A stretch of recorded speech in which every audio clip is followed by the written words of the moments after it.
Olá, eu me chamo Cassiane Gomes, eu sou acadêmica da Universidade Federal do Rio de Janeiro, UFRJ, Campus Macaé. E junto com a minha colega Valentina, iremos dar uma entrevista. Nós fazemos parte do projeto de pesquisa e extensão Afeto, ministrado pela professora Elis Meia. Hoje nós vamos realizar uma entrevista em homenagem ao Dia Nacional do Idoso com duas profissionais da nutrição. Elas são professoras adjunto da Universidade Federal do Rio e também do Campus Macaé. J. As professoras são a Célia Ferreira e a Renata. Agora eu vou estar dando oportunidade para as professoras poderem se apresentarem melhor. Oi, Célia, tudo bom?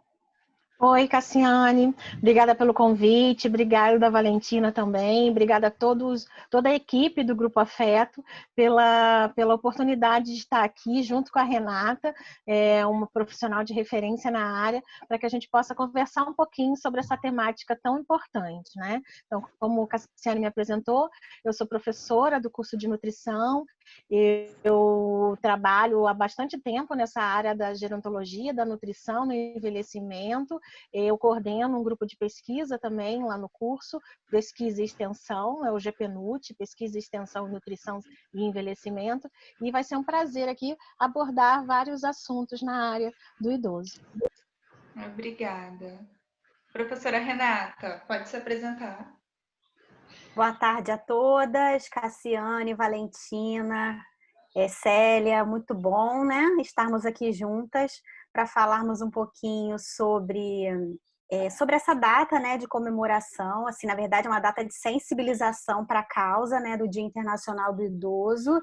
Especialmente esse ano temos um panorama bastante difícil para a população idosa, não é? Em função da pandemia, então acho que é importante a gente estar aqui conversando, enfim, pensando juntas em estratégia de promoção da saúde, em tudo isso que está acontecendo.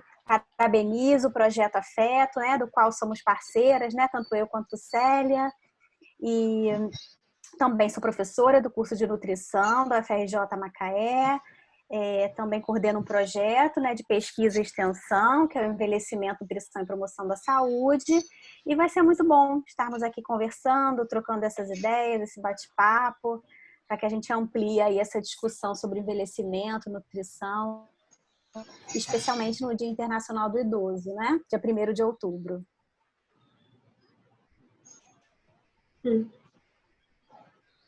Ok, ótimo, muito boa colocação. Agora eu vou representar também, né? Eu sou a Valentina Costa, como o Cassiane já disse, eu também sou aluna do projeto de extensão Afeto, e sou eu que vou dar início às perguntas. Então, serão perguntas divididas, algumas para a Renata, algumas para a Célia, e pergunta para as duas também.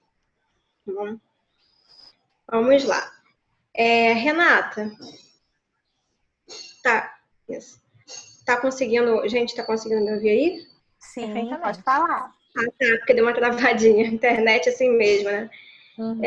Como é o cotidiano das ações interdisciplinares na vida de um paciente idoso portador do HIV? Que a gente sabe que o nosso projeto também é bem relacionado com HIV, vai ter perguntas para HIV. Com certeza. Então, nós fazemos parceria, né, para fazer a avaliação e abordagem desses pacientes idosos com HIV. Então, o que nós temos aí de experiência acumulada ao longo desses 2 anos aproximadamente, que a gente fica no ambulatório, né, de HIV do município aqui de Macaé.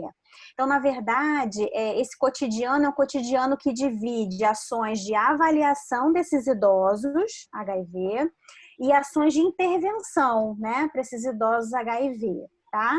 Então, quando a gente fala na avaliação desses idosos, a gente está falando de aplicação da avaliação geriátrica ampla ou avaliação multidimensional do idoso, em que a gente aplica, né, a gente que eu falo, né, a equipe que estiver no projeto, alunos de medicina, nutrição, enfermagem, farmácia, qualquer aluno da área da saúde é elegível, né, para estar no projeto conosco. E aí todos nós aprendemos juntos sobre esse conjunto de testes que podem ser aplicados por qualquer profissional de saúde, né? São testes que não têm o objetivo de fazer diagnóstico de nenhuma condição, mas sim de fazer uma triagem sobre aquelas condições de saúde, né? Então, na perspectiva da avaliação, é isso que a gente faz. Aborda esses pacientes, os convida, né, para o consultório de nutrição, para o ambulatório, faz essa abordagem e faz ali uma triagem do ponto de vista de todos esses domínios, inclusive nutricional, cognitivo, risco de depressão, e fazemos essa grande avaliação desse idoso, né, que é uma ferramenta bastante interessante, assim, porque ele avalia o idoso em vários aspectos, tá? Então, essa é a perspectiva da avaliação que fazemos lá no ambulatório de HIV. E, do ponto de vista de intervenção, nós não fazemos intervenção individual, mas fazemos intervenção coletiva. Então, o que a gente faz? São ações de promoção da saúde, aí elas não dão enfoque nas doenças, tá?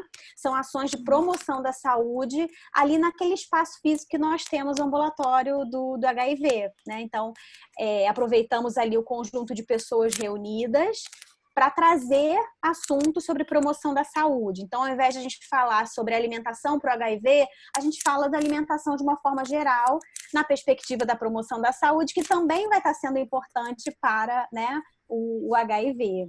E, nesse sentido, também os outros assuntos, né? Tanto que é comum nós chamarmos as profissionais de lá do serviço para participarem conosco da ação. A própria Silvana, que esteve aqui com vocês, né, anteriormente, ela já participou. E foi muito bacana, porque aí é de fato aquela integração, né, do ensino e do serviço, Silvana psicóloga, enfim, fazendo uma abordagem junto conosco, junto com as pessoas que estavam ali esperando. Então, esse cotidiano é dessa forma, tá? Atendendo esses pacientes, avaliando esses pacientes e traçando esse perfil geral e também propondo estratégias coletivas de promoção da saúde. Ótimo, muito bom.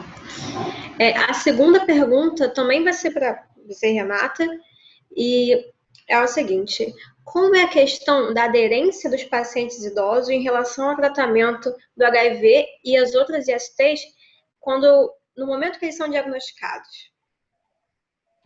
Então, né, como nós ficamos avaliando esses pacientes idosos, né, do ambulatório, né, é outro grupo da nutrição, né, que avalia os pacientes adultos e crianças, o que a gente percebe? Isso varia muito, né? Assim, existe o quantitativo total de pacientes do serviço. Os idosos são uma fração, né, desse total, uma fração pequena, tá? Desse total que é predominantemente dos adultos, né? O público que mais é assistido por esse serviço. Então, assim, depende muito, sabe, Valentina? Porque depende se esse idoso ele foi diagnosticado quando ele já era idoso, ou seja, se foi um diagnóstico recente, ou se ele era um adulto com HIV e já caminha aí seus 10, 20, 30 anos de diagnóstico, que são situações diferentes, né? Então, depende dessa questão de quando ele foi diagnosticado. Nós nunca pegamos lá idoso assim, recém-diagnosticado. Todos os casos de idosos que nós avaliamos são idosos que já, por um tempo, já receberam esse diagnóstico, né? Vai depender muito também do acesso, né? Do local de moradia deles, se eles têm recurso financeiro mesmo para ir até o local, buscar o medicamento, né? Depende muito dessa questão do acesso. Eu vejo dessa forma. Depende muito da questão do autocuidado, né? A gente sabe que tem pessoas que se cuidam mais quando tem uma doença e pessoas que se cuidam menos, né? Umas que aderem mais ao tratamento, vão buscar o remédio certinho e outras que não, né? Que às vezes esquecem, acabam fazendo aquele tratamento irregular. Então, assim, depende muito, tá? Geralmente, quem vai até ao ambulatório de nutrição para a gente fazer essa avaliação multidimensional são pessoas que têm uma boa aderência. São idosos que já estão há 10, 20, tantos anos e têm uma boa aderência e aderem, né? Acolhem, abraçam aí a nossa ideia de fazer essa avaliação multidimensional também pela nutrição. Tá? E também é muito importante, assim, que a gente está lidando com a questão do HIV, é o estigma, né? Então, assim, talvez muitas pessoas tenham dificuldade de buscar acesso porque ficam com alguns receios, né? De encontrar um vizinho, vendo a pessoa entrar naquele serviço, né? Então, isso aconteceu muito quando o serviço estava compartilhando o mesmo espaço com outros serviços, outros ambulatórios, que a gente passava e via quem estava naquele corredor ali, né? A quem estava naquele corredor eram as pessoas que estavam para aquele tipo de serviço, né? Para aquela assistência. Então, são muitos os fatores, né? Mas assim, quem adere à nossa avaliação, posso te garantir que são pessoas que se cuidam, que têm uma aderência boa, que são super certinhos tomando remédio, que são bem regulares aí em termos do programa, de estar no programa. E realmente, né, sempre vai ser aquela questão do trabalho interdisciplinar, não é? Todas as questões vai ser necessário, porque não é sozinho que a gente vai conseguir ajudar a resolver os problemas, né? Oi? Estamos te ouvindo. Ok. Tá ótimo. Agora a pergunta para Célia. Célia, como cuidar de um idoso que se sente em solidão, né, e abandonado pela família? Valentina, isso é muito delicado, né? Essa situação é uma situação muito delicada, porque o que acontece? O abandono também é uma forma de violência, né? Ele não é uma violência física, mas ele também é a violência afetiva, uma violência emocional. Entretanto, juridicamente, o que acontece? O abandono familiar, ele não pode ser caracterizado como a obrigatoriedade do amor e do afeto por parte da família. A família acaba não sendo responsabilizada em relação a isso. E, de alguma forma, traz muitas consequências para o idoso. Ele pode, muitas vezes, estar abandonado pela família numa instituição de longa permanência, ou até mesmo dentro de casa, né? E a família não por vontade própria. Às vezes a família passa o dia inteiro na rua, trabalhando, tendo outras atividades, e aquele idoso acaba ficando muito sozinho. Isso, de certa forma, vai trazer complicações, principalmente na situação de saúde, né? Da não identificação, às vezes, de algum problema de saúde que aquele idoso possa estar passando e ele não perceber. Até mesmo na alimentação. Quantas vezes nas nossas atividades com os idosos a gente percebe que os idosos têm uma alimentação muito ruim durante o dia, quando eles relatam que, por exemplo, moram sozinhos ou ficam sozinhos. E eles, então, não fazem a sua alimentação, vão fazer uso de alimentos ultraprocessados, vão ter um menor consumo de nutrientes importantes para a sua saúde. Então, no contexto como um todo, esse isolamento vai ser muito ruim e levando a muitos casos de depressão, propriamente dito. Então, nesse caso de solidão, o que a gente tem que fazer é a inserção, né? É a inserção desse idoso em algumas atividades que possam melhorar essa situação. Antes de tudo, conversar com essa família, né? O que pode estar causando esse isolamento do idoso, essa relação que possa estar com algum comprometimento. E como você bem falou antes de fazer a pergunta, a questão multidisciplinar. A gente não consegue reverter essa situação sozinho. Vai ter uma necessidade até mesmo de conversar com assistência social, né, com quem estiver na equipe, com psicólogos, com terapeutas ocupacionais que possam trabalhar o fator causal, o que pode estar levando a esse isolamento, o que pode estar provocando esse distanciamento da família e trabalhar em relação a isso para reverter essa situação. Porque, com certeza, essa questão da solidão ela vai trazer outras complicações, inclusive a depressão, que também é comum nos idosos. Sim, muito bem colocado, né? Falou tudo que precisava. E como evitar a questão da depressão na terceira idade, né? Que você mencionou, mas vamos ouvir sobre isso. A depressão ela é bem frequente na população idosa, né? Então, aquela população idosa que vive com a família bem, que está bem inserida na comunidade, a gente consegue identificar, né? Os estudos mostram que cerca de 15% dessa população idosa apresenta a depressão. E para aqueles institucionalizados, então aqueles que nem sempre recebem a atenção da família, de um grupo social, esse número de depressão dobra. Então, outra situação também é identificar qual é a causa. Essa causa ela pode ser relacionada a alguma alteração orgânica, uma diminuição de neurotransmissores também podem estar associados, uma alteração hormonal pode estar associado com essa depressão e outras causas também. É muito comum você verificar isso, por exemplo, aquele idoso que se aposentou, que ficou viúvo, perdeu um ente querido, ou até mesmo aquele idoso que perdeu o sentido da vida, né? O que eu estou fazendo nesse mundo, né? Qual é a minha importância?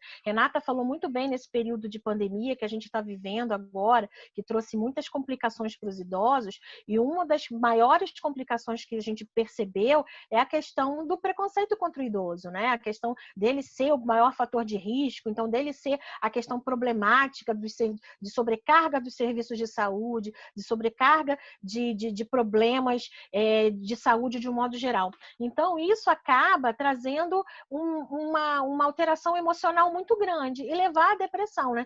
Fora que muitos idosos ativos tiveram dificuldade de sair por necessidade do isolamento social. Então, isso também interferindo na autonomia, na capacidade de resolução da sua própria vida. Então, isso, para muitos idosos, acabou tendo como um complicador essa questão do isolamento, trazendo também essas complicações em relação à depressão, né? Então, primeiro fator que a gente tem que ter é identificar qual é o fator causal, né, dessa depressão. E, mais uma vez, a gente não trabalha junto, é multidimensional. Então, pode ser um fator emocional, pode ser um fator orgânico, pode ser um fator econômico também. O idoso, quando ele é ativo e ele, às vezes, passa a viver de aposentadoria, de alguns benefícios, pode cair a sua renda e isso levar também a alguns prejuízos. Então, tentar identificar e trabalhar com outros profissionais na identificação desses fatores. E juntos, né, identificar como é que a gente pode melhorar essa situação do idoso, né? Então, incentivar que ele faça visitas regulares a médicos, nutricionistas, fisioterapeutas, porque na depressão, como ela cursa muito com o isolamento propriamente dito, né? Não a questão do isolamento em relação à pandemia, mas o isolamento propriamente dito, muitas vezes eles estão com alguma outra complicação, alguma enfermidade, alguma complicação, e isso não é visto, né? Então, estimular essas visitas regulares para que eles possam fazer o tratamento regular, a identificação regular, encontrar um estímulo, né? E um estímulo para que ele tenha sentido de acordar todos os dias. Então, a inserção em grupos de convivência também é importante, em grupo de apoio também é importante, mostrar que é importante buscar ajuda, também tem isso, né? Muitos também têm a questão do estigma de que quem está deprimido, quem procura um psicólogo é porque tem algum problema mental, não é maluco. E uma coisa não tem nada a ver com a outra. Então, buscar ajuda, e essa ajuda profissional, ajuda dos amigos, né? Então, o idoso, ele gosta de ser sociável, então buscar esses grupos, essa formação de apoio na família, nos amigos, no que ele tiver, né? No que ele for possível.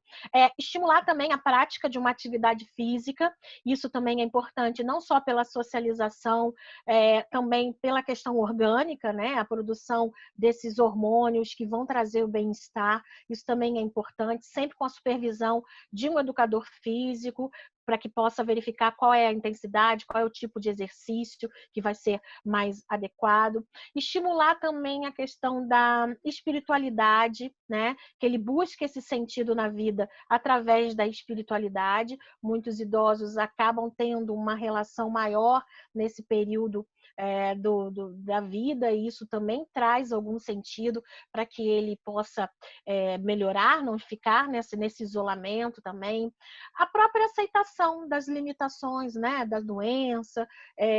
Muitos idosos sempre tiveram uma vida ativa e aí, em função de alguma enfermidade, de algum comprometimento, deixam de ter, e isso acaba trazendo um certo comprometimento. Então, ajudá-lo à aceitação de todas essas limitações. Então, são vários fatores, estimular a leitura, enfim, e sempre trabalhar com outros profissionais para que a gente possa identificar qual é a melhor estratégia de intervenção nesses idosos. Ah, que ótimo, Célia. Eu agora perguntas para as duas, né? E aí vocês se dividem para dizer, ou alguém quiser falar, fala. Enfim, como ingressar, então, né, esse idoso para fazer com que ele se sinta aceito no grupo da mesma faixa etária que eles. Quer começar, Renata? Posso começar. Na verdade, assim, acho que isso tem uma análise, várias análises possíveis, né? A primeira delas na verdade, a gente ter certeza, ter cada vez mais, né, políticas públicas que tornem isso frequente, né? Porque hoje em dia, infelizmente, ainda não é algo que a gente tem em todos os bairros ou em todas as cidades até.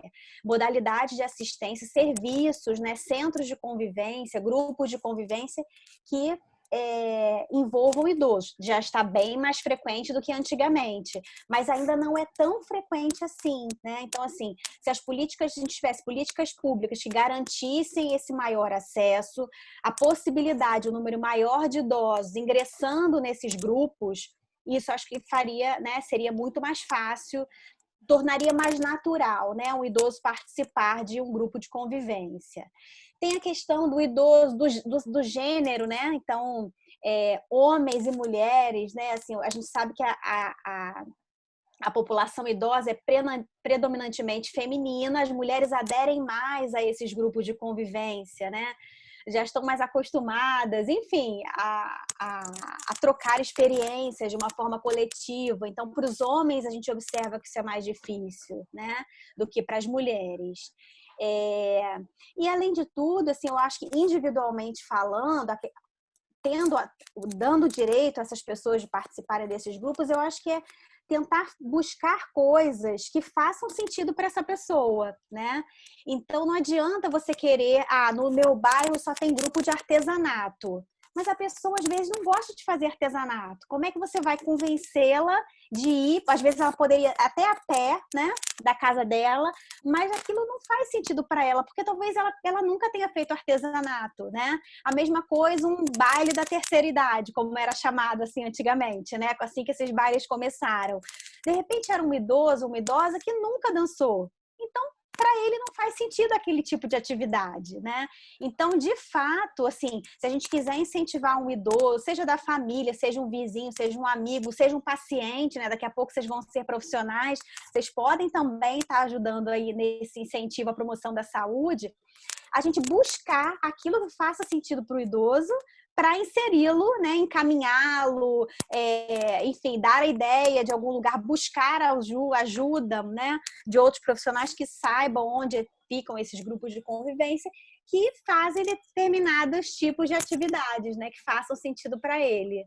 Tá? Então, acho que é uma gama muito grande de possibilidades, mas desde o acesso, né, até a questão de fazer sentido para ele, né? E a última pergunta, né? Qual é o maior desafio para se fazer a pesquisa e extensão interdisciplinar com os idosos? Pode começar, Célia, nessa. Depois eu complemento. Bom, existem vários desafios, né? O primeiro é claro que a gente tem uma experiência positiva, eu tenho uma experiência, Renata também, da questão da inter e multidisciplinaridade, né? Mas em alguns locais isso acaba sendo mais difícil por questões das políticas mesmo, das políticas públicas, do volume de atendimento, da forma de atendimento. Então, eu acho que a comunicação ela é um desafio importante. Eu não digo nem um desafio, mas é uma necessidade, a comunicação entre os profissionais, né? A gente acabou falando todo o tempo da questão multidisciplinar, que a gente acaba não trabalhando sozinho, então que isso se torne efetivo. A necessidade também de investimento, porque o que acontece? acontece? Os dados, o país, por estar em envelhecimento, os dados estão em construção sobre os idosos, né? Então, o investimento nas políticas, nas pesquisas, ela é importante também, para que a gente possa gerar dados, informações que sirvam de subsídios para essas políticas públicas, para que eles possam embasar essas políticas. Embasado no quê? Um desafio que eu considero importante também é a inserção do jovem. O que acontece? Os idosos, né, quando nós nos tornarmos o sexto país do mundo, que não é tão longe, né, o sexto país do mundo do número de idosos, esses idosos eles já existem. Então, os jovens encaram essa questão do envelhecimento, muitos, não digo todos, como uma questão longe, distante, que na verdade não é. Então, muitos que se sentem atraídos pelos temas, muitas vezes estão relacionados com algum familiar, alguém próximo. E é importante que ele tenha esse olhar, porque não muito distante, né, num futuro não muito distante, todos nós profissionais de saúde, independente da área em que queiramos trabalhar, teremos que ter esse olhar para o idoso, porque vai ser a maior parte da nossa população, né? Então é importante ter. Então eu acho que a conquista e o envolvimento também dos jovens é um fator importante neste momento também. Então são vários desafios, eu acho, e o nosso papel é vencê-los dia a dia. Só queria complementar o que Célia falou, assim, dessa questão recente do envelhecimento populacional do Brasil e de forma muito progressiva, muito rápida. Isso também impacta na formação de recursos humanos para fazer pesquisa, né? Então, se a gente tem um envelhecimento de poucos anos para cá abruptamente, essa profissionalização em gerontologia também está num crescente, né? Então, o número de pós-graduações, né, de especializações tem crescido de poucos anos para cá, né? Então, talvez quando nós tivermos um número maior de profissionais, né, na área, seja especialistas ou tendo feito mestrado, doutorado, talvez a gente consiga aí emplacar, né, um quantitativo maior de linhas de pesquisa que estudam o envelhecimento humano em todas as instituições e não só algumas, né? Como é o caso de hoje em dia, já muito maior do que antigamente, né? Do que há 5, 10, 20 anos atrás. Mas talvez a gente consiga, né, emplacar mais. E a questão do recurso, como Célia falou, né? Assim, o nosso país é um país que, infelizmente, não investe, não tem um capital muito forte para investir em pesquisa, né? Então, essa questão, por exemplo, definir pontos de corte, né, Célia? A gente ainda fica utilizando os pontos de corte internacionais por ausência de pesquisas em nível epidemiológico grande, para que a gente possa utilizar, né, como base para as nossas avaliações, né? Então, assim, são essas dificuldade de estrutura física, né? Então, nós mesmos, quando vamos começar alguma pesquisa, estrutura, que sala a gente vai ter? Então, são coisas, né, muito básicas, vamos dizer assim, de quem está tentando fazer pesquisa ali sem muito recurso, né? Então, acho que é um conjunto de fatores, mas acho que os profissionais aí crescendo em número nessa área também vai permitir aí esse alcance maior da pesquisa, né? Muito bom, gente. Então, professora Célia e professora Renata, muito obrigada pela participação de vocês, de aceitar, né, o nosso convite para a entrevista. Essa entrevista foi muito importante mesmo para esclarecer algumas coisas, né? E eu estou muito grata pela participação de vocês, gente. A senhora quer dizer alguma coisa? Eu quero agradecer em nome do nosso projeto e também em nome da Profismeia a participação de vocês.